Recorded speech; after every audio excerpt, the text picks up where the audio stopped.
The first international break is in the books. The Premier League returns this weekend, highlighted by the 197th edition of the Manchester Derby on Sunday. This is Twin Football. Thank you very much for joining us. Today's episode is all about the Manchester Derby, where I will be going through the recent history, the form of both City and United going into the match, and the final picks and predictions on how I think it will go. Please give me your score predictions and who needs this match more in the comment section below. Let's go ahead and dive in with the recent history, and we'll start all the way back to February of 2016 when Pep Guardiola took over for Manchester City, and since that time, only 3 wins for Pep at the Etihad against Manchester United in all competitions, which means that Pep Guardiola at Manchester City was more likely to win the Premier League than pick up all 3 points at home against Manchester United,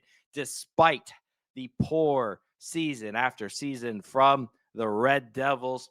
They still found a way to pick up points and get results at the Etihad, which has to bode pretty well going into Sunday's match, especially for Ruben Amorim, who is unbeaten in his last 3 games across all competitions against Manchester City.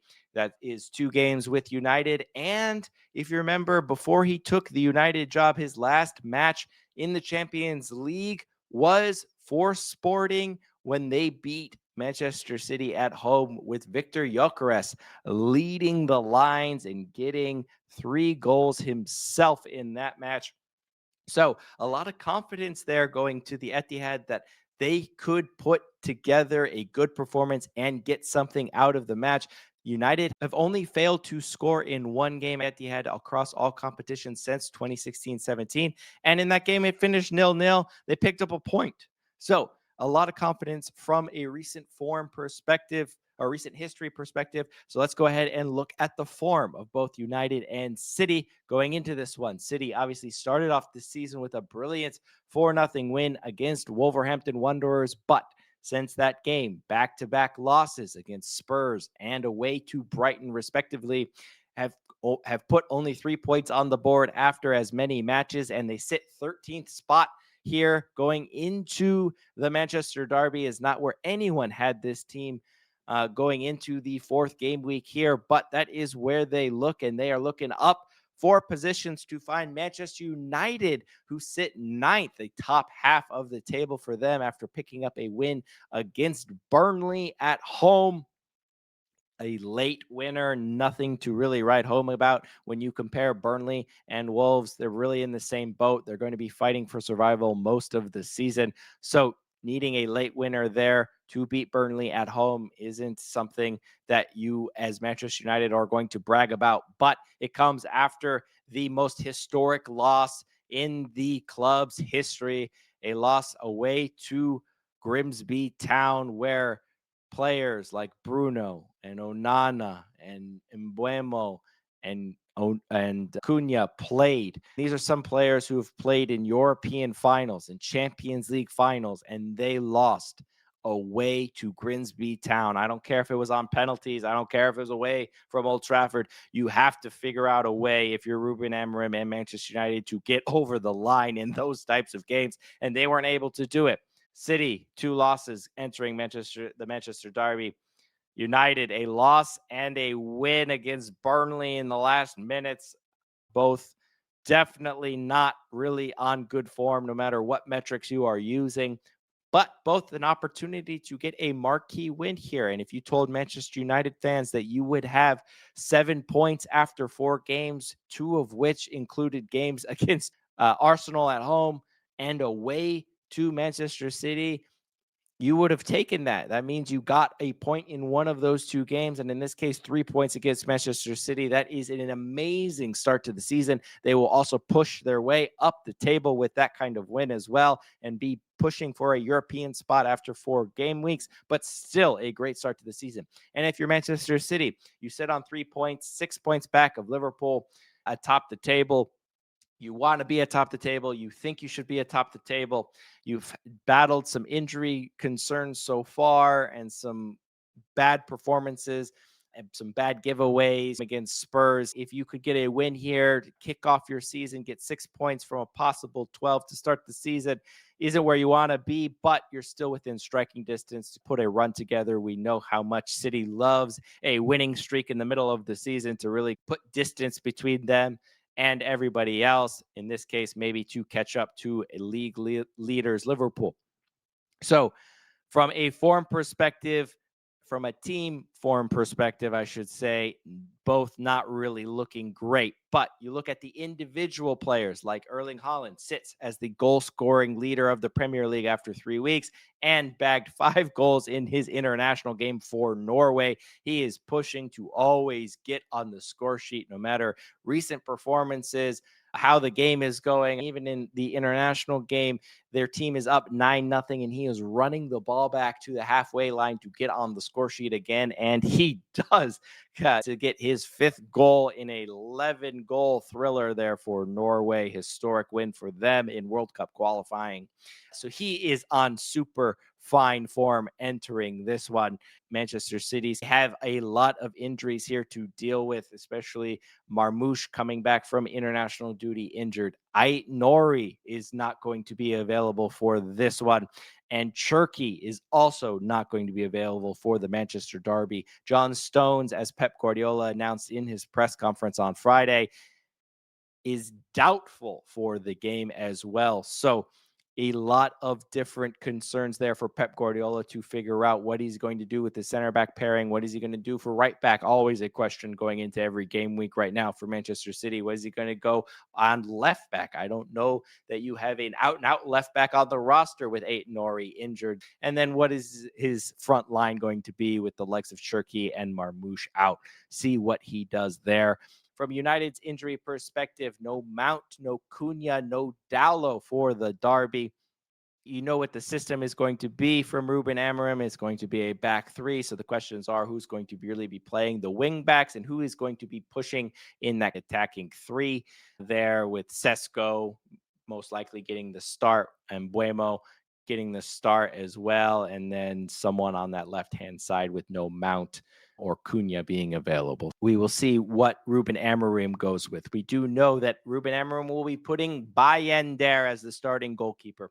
And I think that is the biggest mistake you could do as a manager. So both Pep Guardiola and Ruben Amorim over recent weeks, and even if you go back to last year for Pep Guardiola, the biggest critique of both of them are that they do not make changes when things aren't going well. They stick to the system. They stick to the way they play. They stick to the personnel. They don't make adjustments when you have an injury crisis, when you hit really poor form, and they have stuck with it. And that is the criticism I think both of them deserve.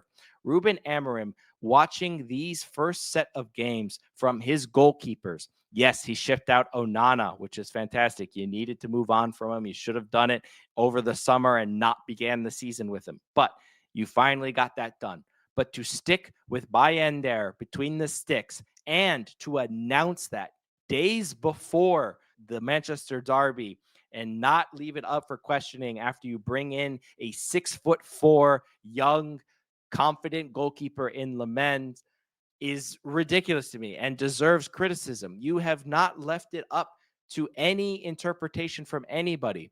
Pep Guardiola brings in arguably the best goalkeeper in the world and is still leaving it up for question as Donnarumma arrived at the Etihad on Wednesday as to who will be the starting goalkeeper for the Manchester Derby during his press conference. But you, who has a goalkeeping crisis over the last couple of weeks, have already told the entire world who is going to be starting between the sticks. What an absolute boneheaded mistake. And if I'm Pep Guardiola, this is all I would do. I have had poor form to start the season.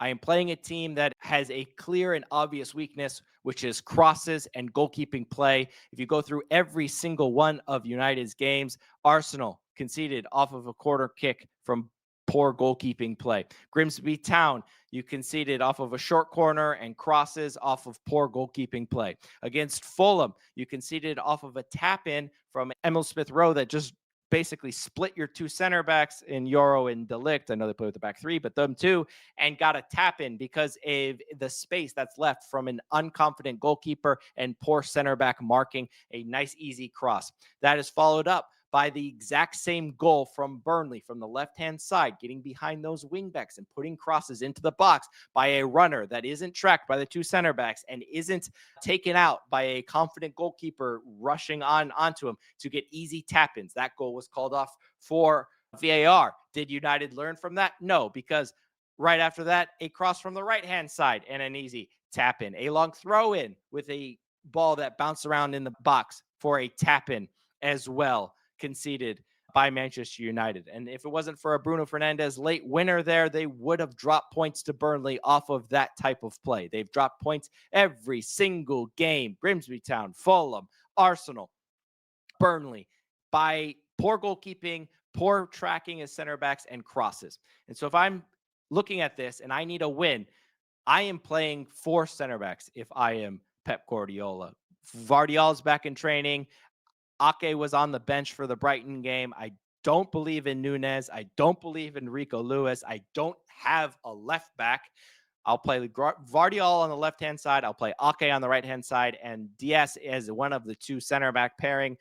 And if John Stones is healthy, I would love to have him. I could push him into midfield to help with that transition, which isn't going to be much of a factor with the likes of Cunha and Mount not pressing and not being able to run the ball and drive against defenders there for Manchester United. And then I get to take my four giant center backs that are playing in the back four and throw them into the box alongside Holland on corner kicks, on long throw-ins, on free kicks. And just from that recipe, I'm going to score 3 or 4 or 5 goals because Manchester United, with the way they've been playing and with Bayern in between the sticks, is going to concede so many goals like that until they decide that they're not going to play him anymore. But right now they are.